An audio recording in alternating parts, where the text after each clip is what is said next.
Yo, what is going on, Raider Nation, and happy Monday to each and every one of you guys as we start a new week of free agency, Wave 2. So there's a lot of things to talk about. Well, not really a lot of things to talk about just yet, but I know that the Raiders are scheming up some things this week. I feel like there's going to be a lot more moves because, you know, a lot of the bigger names have just came off the board. And I know that the Raiders like to dabble with some veterans, bringing them into, you know, 1 year or 2 year deals. So I'm going to talk about all of that in this video today. But before I get started with the video, if you guys are not subscribed to this channel and you love the Las Vegas Raiders, then don't forget to hit that subscribe button and hit that notification icon button just to notify you guys when I upload more videos just like this one. Not only that, if you guys want to help support this channel, then become an exclusive member, and the only way to do that is by hitting the join button down below right next to that subscribe button.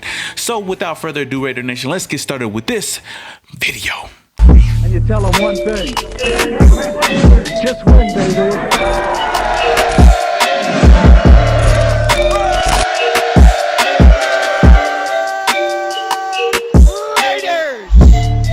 So first things first, it looks like the Raiders have committed to the center of the future of the Las Vegas Raiders. According to Ian Rappaport, the Raiders have signed Andre James, aka Hudson's replacement, to a 3-year, $12.5 million extension with $6 million guaranteed. That's a whole lot of money. So that means that Andre James is going to be under contract through 2023. Now, James originally signed with the Raiders as an undrafted free agent in 2019. They converted him from tackle to center. He appeared in 28 games with only one start, and in that one start he played real solid in Rodney Hudson's absence. Now it seems like the Raiders are all in on Andre James. You know, we've already heard reports and rumors that the front office of the Raiders, even John Gruden and Mike Mayock, they were really, you know, they really love this kid and they feel like that he could step in and replace Rodney Hudson. Now I know that's some big shoes to follow, but they do have a lot of trust in him. Now I do think that this was a smart move by the Raiders to sign him right now before he became an unrestricted free agent going into 2022.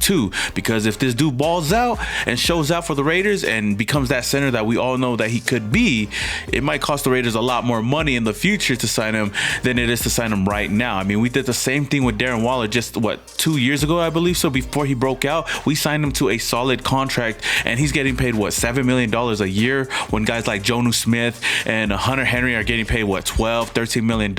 I mean, it was smart for the Raiders. They seen that this dude was going to develop, even though Raider Nation was kind of worried, you know, because we had Jared Cook and we were all complaining, why aren't we bringing back Jared Cook? He had his best season with the Raiders. But little did we know that Darren Waller was cooking up something, you know, for the future, and it really paid off for the Raiders for the long haul. Now I know the next time we sign Darren Waller again, it's going to be a lot of money, but as of right now, we do save a couple of dollars. Now getting back to Andre James, I do believe that he will have a solid season this year, and I know a lot of Raider fans are questioning this move and wondering, why did the Raiders sign him to a 3-year deal? That's like a lot of money for a guy that hasn't even proven it yet. I know he's only played one game or started one game, but in that one game he did real well. Like I said before, even with Nick Martin recently signing with the team, I do believe that this is Andre James' job to lose. So if he doesn't show up, then Nick Martin will step in as that center going into 2021. Again, Andre James, man, I got a lot of expectations, especially, you know, filling in Rodney Hudson's shoes. He was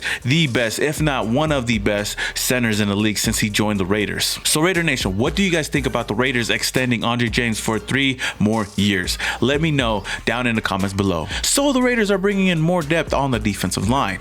According to Ian Rappaport, he also broke the news that the Raiders are expected to sign defensive lineman Mac Dickerson, aka Patrick Mahomes' brother, to a 1-year, $1.25 million deal. Now, Dickerson entered the league as an undrafted free agent in 2018. He spent his entire career with the Tennessee Titans, appearing in only 18 games, tallying 15 total tackles and 2 QB hits. Now, this signing provides some depth at our defensive line. And fun fact, according to Raiders Reign on Instagram, I mean, that's my boy right there. If you guys don't follow him, follow Raiders Reign on Instagram. But he says that since 2018, Dickerson has led the league and block kicks. Now, that's something to look forward to, right? Now, initially when I seen this news, I didn't really care about it. You know, it's just another piece added to the defensive line to provide more depth. Now, we do have a lot of defensive linemen as of right now. We've already added in free agency Yannick Ngakoue, Quentin Jefferson, and Solomon Thomas. Not only that, bringing back Jonathan Hankins, and we still have Kendall Vickers on the defensive line, Maurice Hurst, David Irving, you know, so many names. So I don't know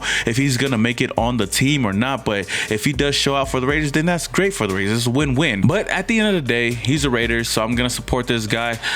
It's not the biggest splash out there, but I feel like the Raiders are trying to bring in a lot of depth at every single position. We struggled with a lot of injuries, a lot of COVID bullshit last year, so the fact that we are trying to bolster up this defensive line, you know, and trying to bolster up our offense as well, it's good news for the Raiders. I just wish that they could go out and sign more people in the secondary, but I know, and I have a lot of trust coming this week, that we will go out and get more pieces in the secondary, whether it's in free agency or in the NFL draft. And last but not least, it looks like my cousin might be coming back to the Raiders in 2021. Now, according to reports from the Star Advisor, I mean, I don't know how reliable they are or whether this is true or not, but there might be some things brewing with my cousin coming back to Vegas. This is what they said, and I quote, "The Las Vegas Raiders are expected to announce as soon as today that QB Marcus Mariota has signed a one-year agreement to stay with the team in 2021. And on top of that, Vic Tafur added to that, tweeting, "Might get news on Mariota soon. There's a report out of Honolulu that he flew back to Las Vegas yesterday." So this is good news for the Raiders. If we're able to go out and bring back Mariota for another season to back up Derek Carr